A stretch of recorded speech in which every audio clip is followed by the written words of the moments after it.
السلام علیکم ورحمۃ اللہ وبرکاتہ۔ محترم سامعین، خواتین و حضرات، اجالا چاندنی امید اسلامی چینل سے میں آپ کی خدمت میں پھر ویڈیو لے کر حاضر ہوا ہوں۔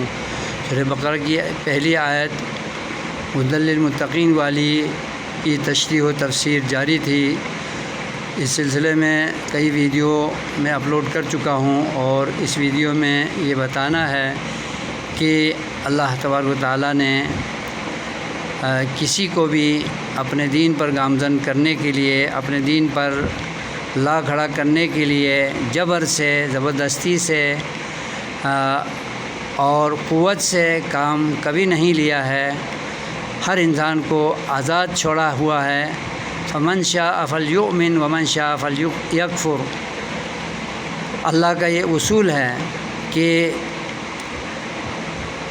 اس نے انبیاء بھیجے اور کتابیں بھی ساتھ بھیجیں جو انبیاء کی تصدیق کرتی ہیں، اور قرآن کے دستور اور ضابطے کے مطابق انبیاء اللہ کے دین کو، اللہ کے پیغامات کو بندوں تک پہنچاتا ہے۔ تو اسی قرآن کریم میں اللہ نے یہ پیغام دیا ہے اور یہ واشگاف کر دیا ہے کہ وہ کسی پر اسلام لانے کے سلسلے میں یا کفر پر جمانے کے سلسلے میں، اسلام نہ لانے دینے کے سلسلے میں کوئی کسی قسم کا جبر نہیں کرتا۔ اس کا اعلان ہے فمن شاء فلیکفر۔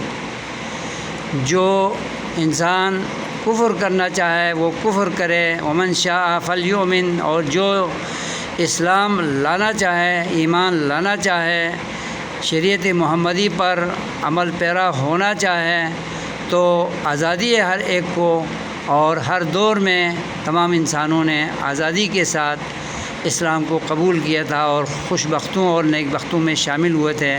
اور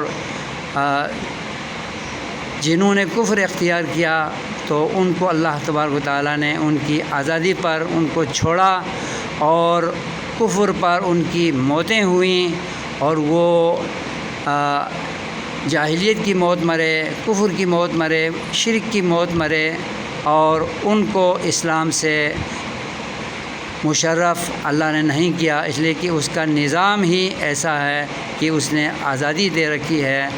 ہر شخص اپنی آزادی کے مطابق اسلام کو قبول کرتا ہے اور آزادی کے مطابق اسلام کو ٹھکراتا ہے، مگر اسلام لانے والوں کے لیے اللہ نے قیامت میں انعامات، احسانات، جنتیں اور نعمتیں رکھی ہوئی ہیں۔